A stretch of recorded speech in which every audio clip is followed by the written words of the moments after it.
there's anything that you say, that you are like, I didn't say that right. I don't want to, well, let me know. If I say something that I shouldn't have said, that's on me. So feel free to publish any of this. Like, Good, good.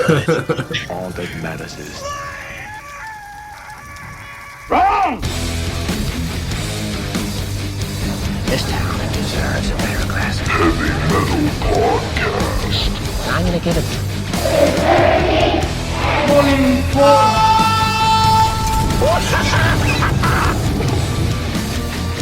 If you do not listen, then the hell with you. Walk through the gate of consciousness. Stone floors drop from under you. Align the spirit with chakra. What's up, mother punchers? This is an interview I snagged with Grant Netzorg from a Denver band called In the Company of Serpents. And this will likely be the last you will hear from me. Until we kick off season 3, I don't know why I paused there. Grant and I talk through the discography and the meaning behind the music. We also both happen to be into weirdo occult shit, so if at any point you think, what the fuck is a Tefareth? Don't worry, we won't explain it. And if you want more, Grant is definitely going to come back because he agreed to it while I was recording him. So at some point, he can come back and we can go even further down those dark and twisty weirdo rabbit holes that we both love. So enjoy, and please pick up a copy of A Crack in Everything by In the Company of Serpents. It's not just an esoterically inspired album, it's a very personal album for Grant, as he wrote much of it surrounding the circumstances of his journey through rehab. The album also happens to fucking rule. So, lucky you, today is the day you are introduced to one of my new favorite bands, In the Company of Serpents. Or maybe you knew them all along, in which case, why didn't you tell me about them? And now, Grant Netzorg from In the Company of Serpents.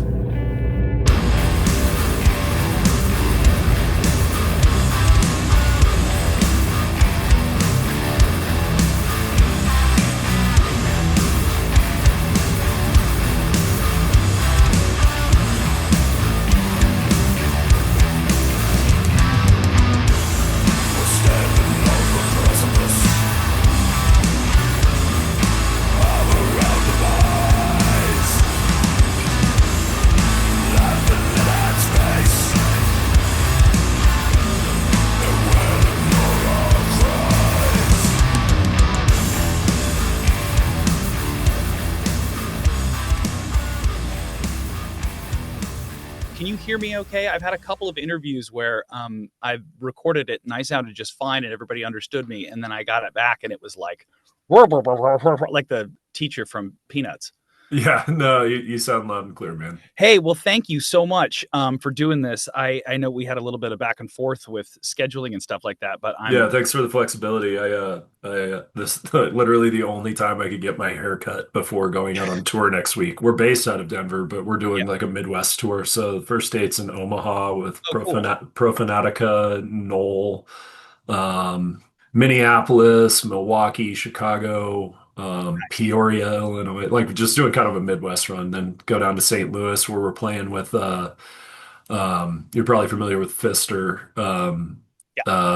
Marcus, their guitar player, his other band Daybringer is playing with us there, so that'll be fun. And, Cool. Yeah. I'm super excited because I found you guys, I think earlier this year, maybe late last year, and I the very first thing that I heard was the Lux album.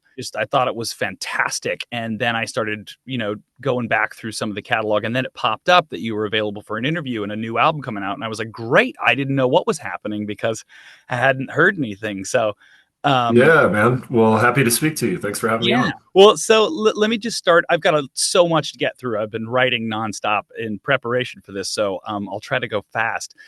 You are Grant Netzorg, guitarist and vocals. Ben Pitts, currently the bassist, and Andy Thomas on drums, right? Correct. Great. You guys are based out of Denver. You started in 2011. Is that when you guys came together as a band? That's correct. Yeah, I formed the band. We were a two-piece initially. I formed it with a guy named JJ Anselmi, who's since gone on to Right. publish a number of pretty cool books. Right. He and I formed the band, like we were both in country bands.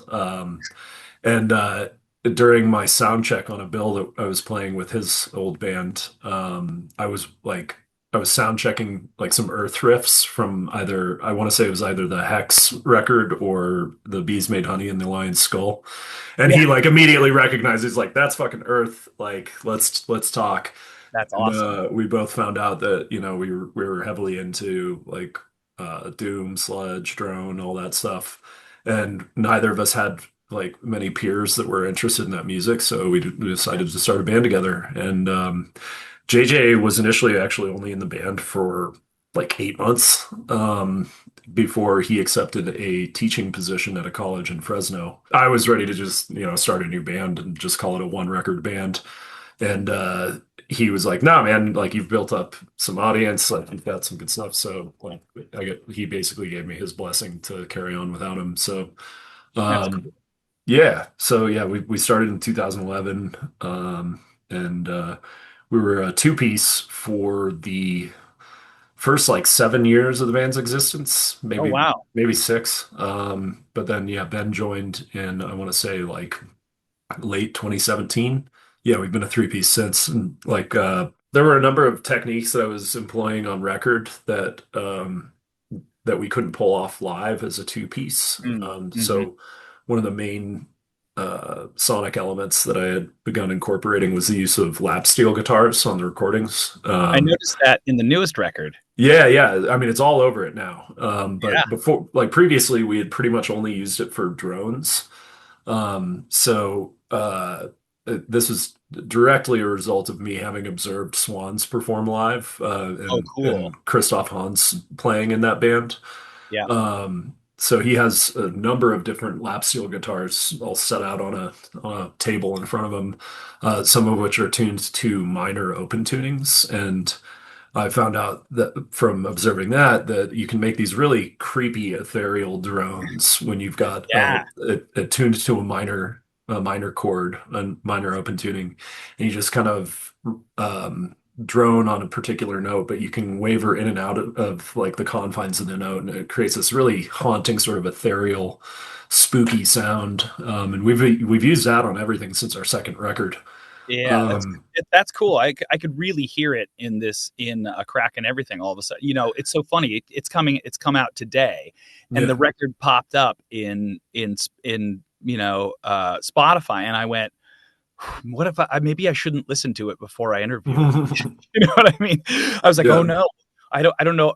Maybe I should wait until afterwards, but I did listen to it, and it is fucking fantastic. Thanks. I went right to Bandcamp, and so my vinyl is coming sometime in August.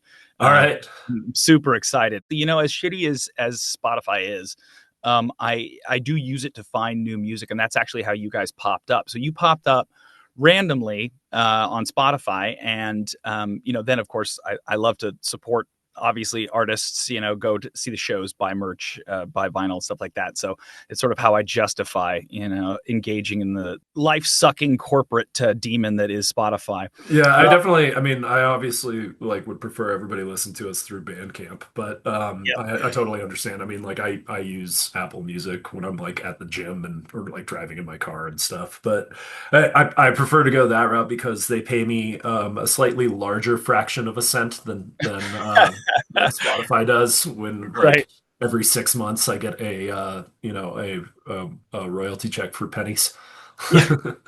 Totally. I'm an actor, and you'd get royalty checks from something that you did a long time ago, and it'd be like, cool, 60 cents. Yeah, From the book yeah. Blacklist. Awesome. Right, man. Like I'm getting cheese on my gas station pretzel. Yeah. Oh, the high life.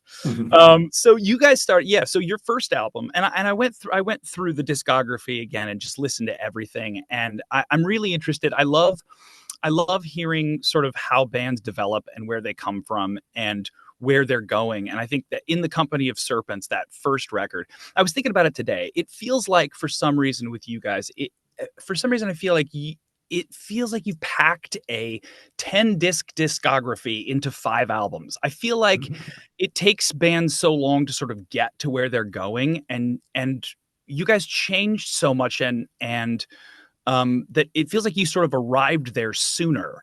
And I don't know why I get that sense, but it feels like it's very dense, and that you've made, little alterations here and there that have kind of blossomed what I think of as being before a lot of other bands have kind of done that, the first album I'm always interested in hearing sort of what the influences are and then how they kind of pan out. A lot of musicians, their first album is like, you can go, oh, well, there's that, and there's that, and there's that, and there's that, that they were inspired by or something. And I was just listening through Company of Serpents. I love Dirt Nap. The first thing I heard, I was like, oh, that it has a Holy Mountain Sleep vibe to it. That's 100% what we were going for at that time. Is it? Oh yeah, that was like my attempt at a Dragonaut riff.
That feel to it, but it's also unique to you. Like, it doesn't sound exact, you know what I mean? It doesn't sound exactly like that. And then it's cool that later on you can kind of see it changing into something that is entirely unique to you guys. And then Immolation has a bit of, I could hear for the first time a bit of a post-metal sound to it.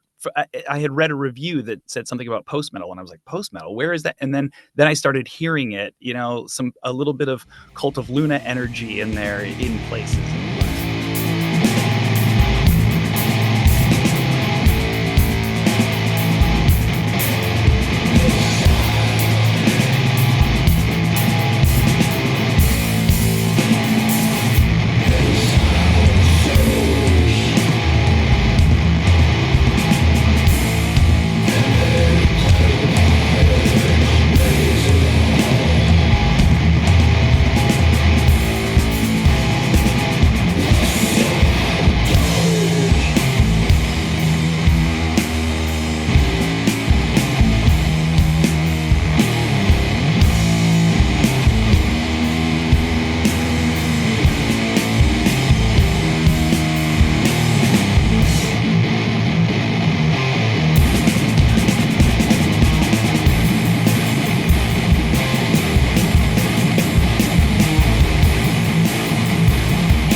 The tempo changes in this. There are a lot of tempo changes where suddenly, you're going from a sludgy, doomy feel, and it suddenly kicks into something that feels really thrashy, which is a very sludge thing to do, to change tempos and stuff like that. And I thought that was really cool. That shows up later on in the discography as well. Then in 2013, you move on to Of the Flock. I mean, I don't know how you feel about it, but In the Company of Serpents feels like I can see all of these influences, and then Of the Flock feels like, oh, now they've owned this. Now they've owned it, and it really sounds like them. I would agree with that take. Like the first record was pretty much just us trying to just bang out like a sludge doom record that was pretty heavily indebted to our influences. It's also like the only time we've ever recorded a cover. It didn't Yeah. act. It's not on the album proper, but like we had it as like a bonus. It was like a cover of Electric Wizard's Venom Sabathie. Right. Yeah, so like I mean we were wearing our influences pretty heavily on our sleeve for that first record, but I'd say we definitely started to come into our own sound by the time of The Flock came out. That's the first record to start incorporating like the lap steel drones, and then also has some of those like eerie kind of baritone acoustic guitar passages that would become commonplace on our later stuff.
Yeah, and that kind of it feels like that balance between the acoustic electric, and the slower, more stark kind of instrumental parts, or and you started adding vocals on top of that, and then into something heavier and a bit more, traditionally sludge and doom. That kind of feels like I can see it start to happening. The untied culling essence from the void has.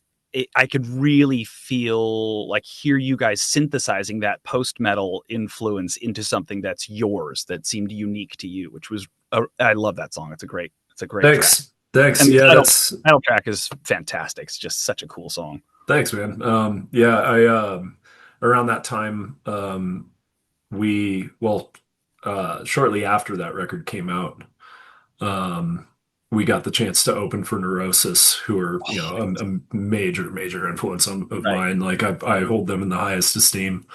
But that sort of sound was definitely in my ears quite a bit when we were writing that record. That was around, yeah, like 2012, 2013, I want to say. And yeah, that was like principally what I was listening to. So yeah, that checks out. That's what you're hearing. In 2017, Ein Zof Hour. Okay. All right. I guess this interview I sort of thought can go a couple of ways, and kind of depending on what your answer and your feeling is about it, depends kind of on the trajectory. I was so interested because I know that Ein Zof Hour is a reference to Kabbalah, and to specifically Ein means without, Ein Zof means without limit, and Ein Zof Hour means light without limit, or limitless light, which is the name of that final track. Right. And there's so much esoteric mysticism and occultism in this that I wanted to just, I was thinking maybe I should just go, are you an occultist?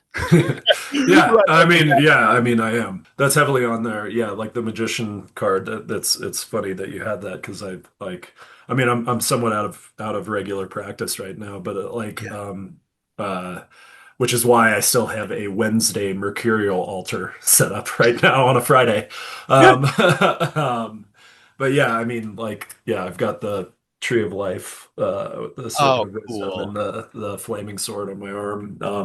Kabbalah or Kabbalistic mysticism was the principal subject of that record. It's something I'm fascinated by.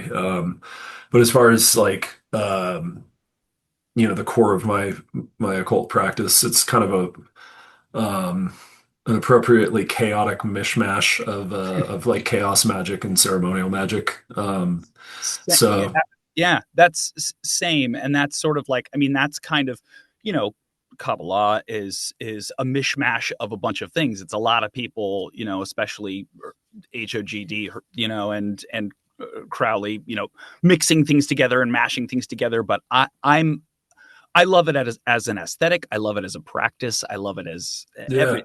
I've been very heavily into. I go in ebbs and flows, and I happen to be in a flow right now. So it's like, okay, this is really cool. Yeah, I noticed. The first song is such a great opener, "Middle Pillar," which is the title of a Rigardi book and also a very specific meditation.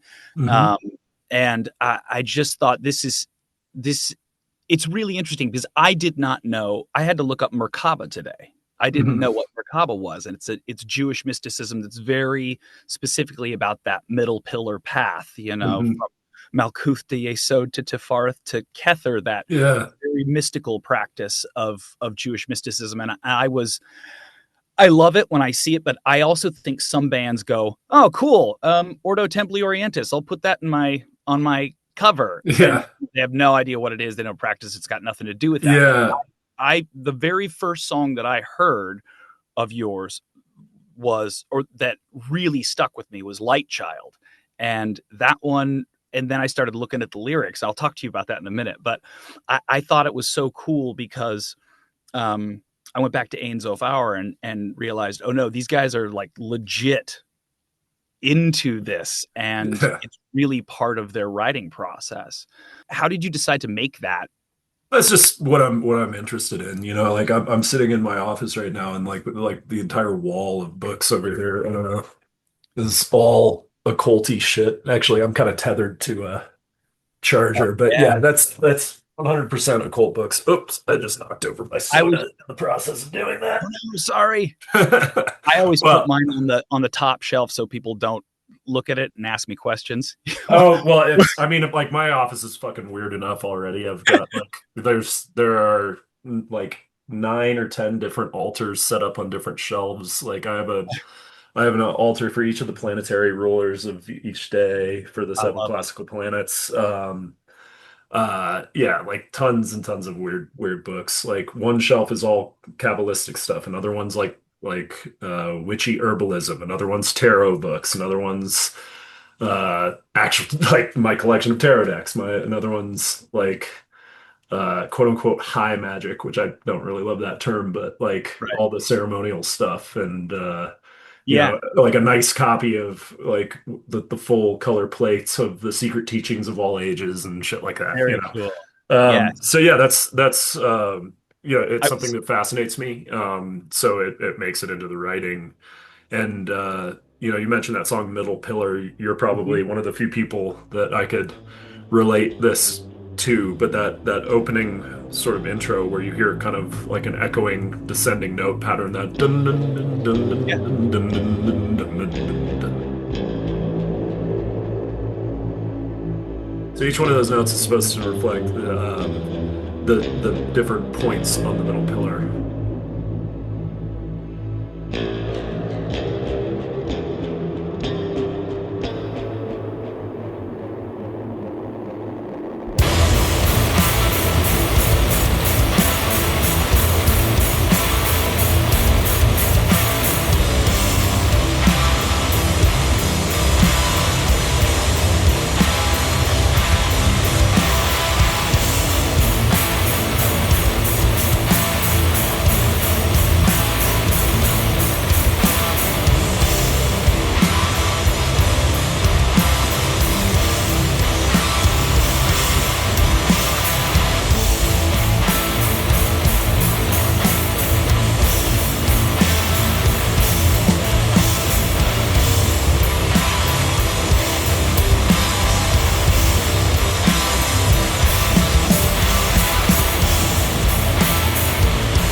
So each one of them is supposed to be a Sephira, including Dot on the Sephira that isn't a Sephira. Right. The hit Yeah. one Down we the don't middle talk pillar. about, like Jermaine Jackson.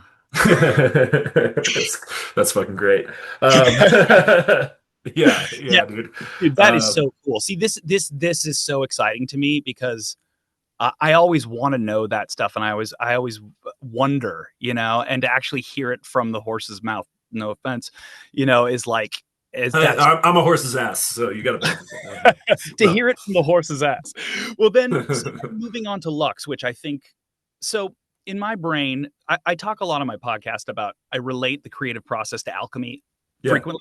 And so I kind of have this 4-album theory about sometimes you can see bands, creating a hypothesis. And then in the second one, they're sort of expanding it, making it specific. The third one, they're kind of experimenting. And then the fourth one, they've perfected what they're doing, with those first 3 albums. And it really lands. And that to me feels very much, and I don't know how you feel about it, like Lux is just like, it feels like this is where they were arriving. And I was then so surprised to hear A Crack in Everything be maybe my new favorite. I'll have to spend some time with it, but really it's where everything feels like it's coming together, and there's so much, but it's also changed. You guys there's so much groove in this, and I don't mean groove in terms of like the subgenre. It's not like Seven Dust. I mean, it's fucking groovy. You know what I mean? I was listening to Scales of Ma'at, and I thought, this is like music to fuck to. this is so groovy, man.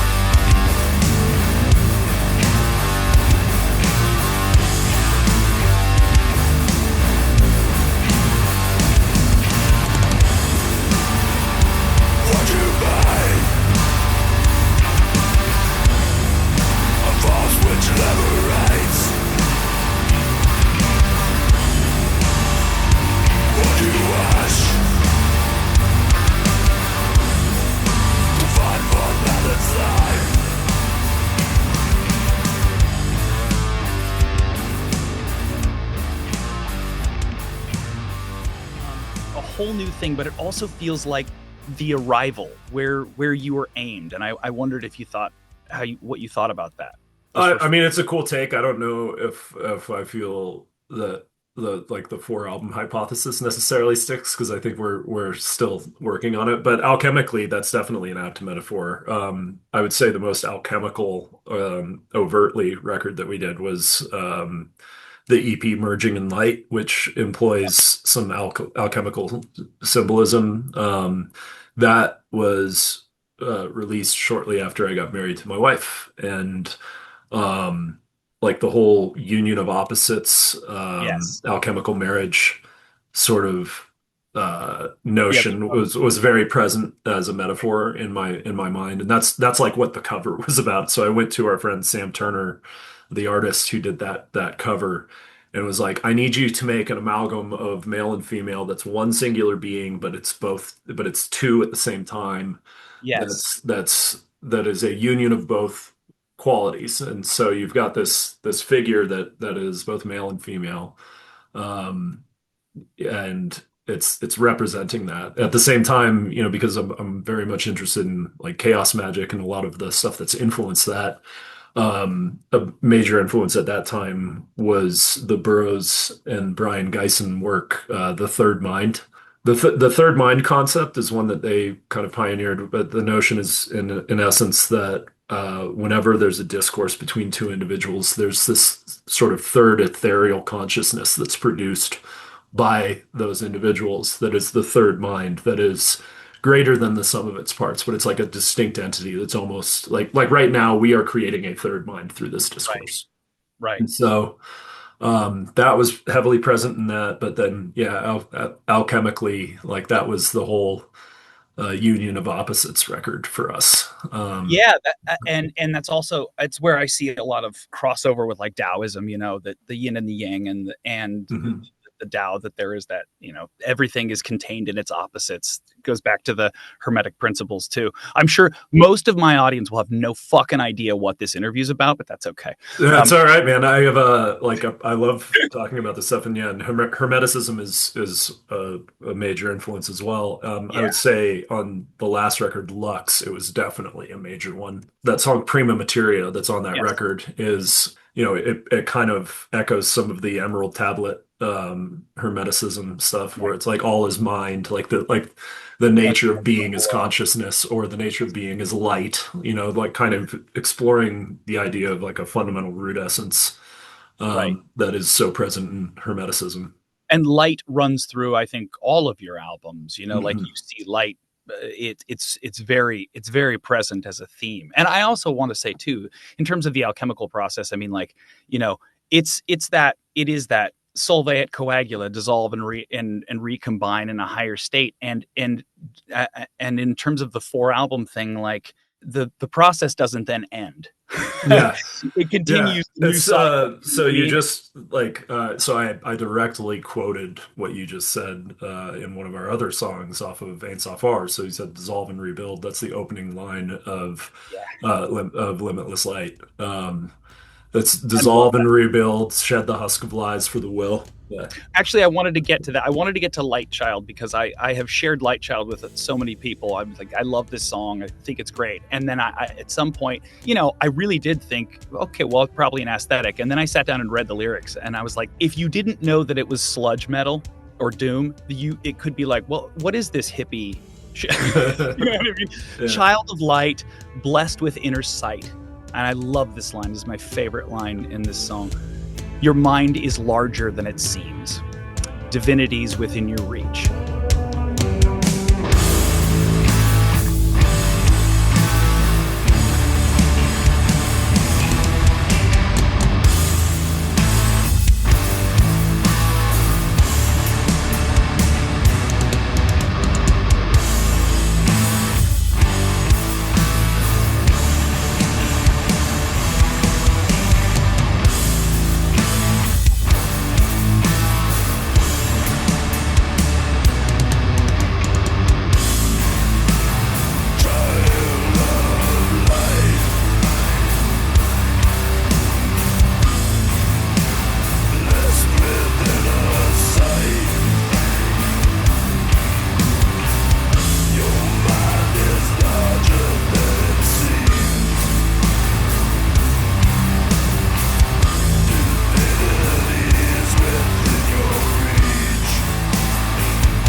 I didn't know that you were the sort of chief creative force behind it until later, but I thought these guys are definitely for real on this. I think it's great. Yeah, those two songs, Light Child and Prima Materia, I was also listening to that. There's so much groove to that. It's a really cool song, and I was not expecting the change at 4:51 in that song. I love that. I actually love that. You guys make a lot of tempo changes that I'm not expecting, that are surprising, but work. It just takes it to a whole nother level, and then returning back to, how you started. Yeah, well, I'm glad you're picking up on that, and I like that you picked up on that specific line from Light Child because that's directly, influenced by my interest in occultism. That's actually kind of a riff on one of the titles to a Lon Milo DuQuette book. Like a byline of one of his books is like, it's all in your head, and your head's bigger than you think because it's talking to like the Hermetic principle of everything being consciousness. So like everything is of the fabric of the divine. I love that. I think one of my favorites is from Crowley is like, you're doing magic anyway. You might as well be good at it. Yeah, You know what I mean? totally. You might as well practice it because you're doing it anyway, constantly in Yeah, every moment. You yeah. know, I think there's something about that. That line just popped in my head, and I was like, "That's amazing! I love this." So that sort of began. Now I want to talk to you. I have a very short amount of time, so hopefully Okay. I can get this in. I just said, "Oh, you have 10 minutes," and that was maybe a minute ago. So, A Crack in Everything. Listened to it this morning. I've listened to it twice. It's other than Delirium and Tremens, which are sort of interludes, right? And Delirium Tremens is like a very specific term, isn't it? It's like Yeah. it's like an archaic term for. But it's describing what happens with heavy alcohol withdrawals. Right. I was reading about that. So you wrote this during the process of rehab. Yeah, well, some of it. The only song that was like pretty much entirely composed in rehab is a Patchwork Art.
The whole record is heavily informed by my experience of addiction and alcoholism.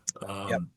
So where all of the other records are very heavily inspired by occultism. Well, I would say starting with the second record. That one has some dalliance with like chaos magic themes, and then I became more interested in Kabbalah and ceremonial magic, alchemy, etc.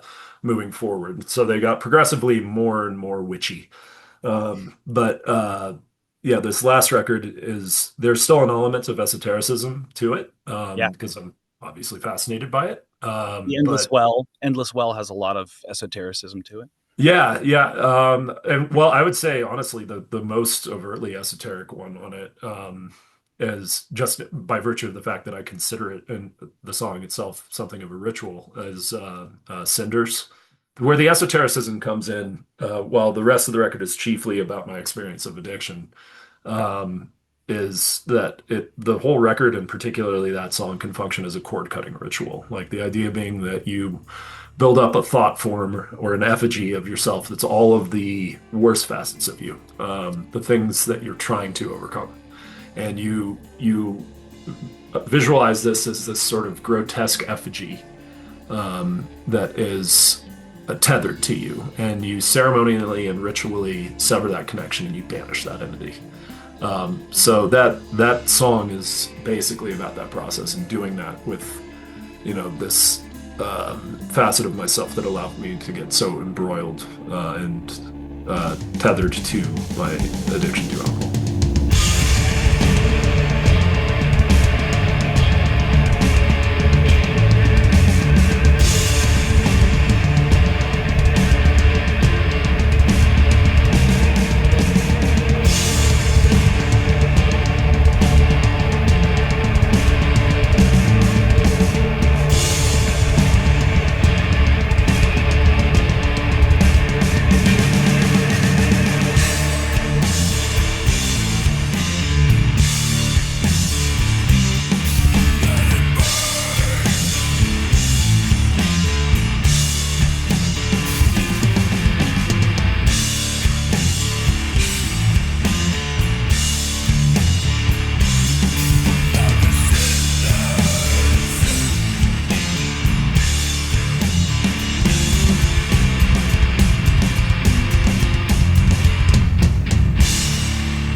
every song just fucks so hard, and it's great. It's such a diverse mix of sounds, and including a whole bunch of other ones, the steel guitar and stuff like that. And also I was reading about, this coming out of rehab and coming out of that, that experience. I'm glad you've come out on the other side of it. Just listening to this, the weird thing is I kept hearing Closer by Joy Division for some reason. The last song, Ghosts on the Periphery, I was not expecting it to make me as sad, to make me feel as much as it did. It's a very emotional song.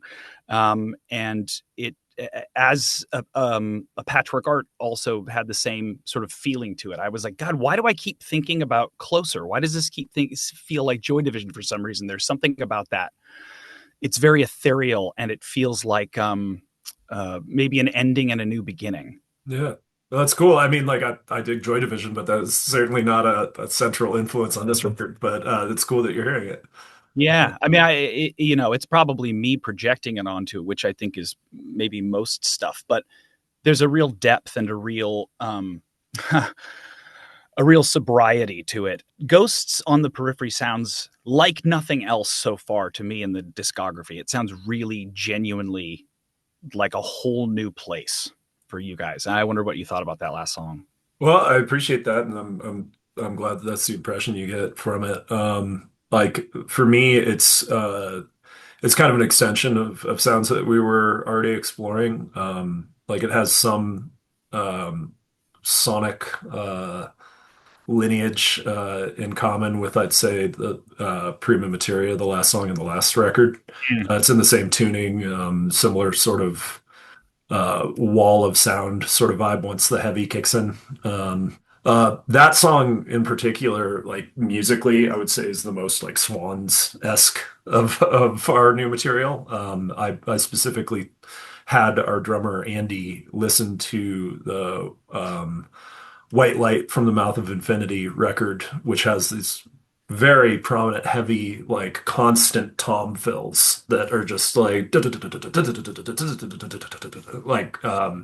just almost as like this constant pulse behind the music. So that was something I pointed him to for what I wanted the drums to be doing on that song. I think you're gonna put me into now I'm gonna have to go on a Swans deep dive. Yeah, sure. That's not a bad deep dive to have, man. Wonderful band. Thanks, man, for talking about this. And I hope this is, I saw that this was in Decibel magazine, and Everything Is Noise had a thing on it. It looks like this is getting a lot of play and I was reading reviews earlier today, and they're all glowing, and they're all really great. So I hope you're doing well and coming out on the other side of that. And I love your music, and thanks for hanging out and talking to me for a little bit. Yeah, Quinn, I wish we had a little bit more time. It sounds like we could probably go pretty deep dive with the occult shit. So you know what's funny is I'm gonna do a series called Metal and Mysticism, so you'll have to come back. Cool.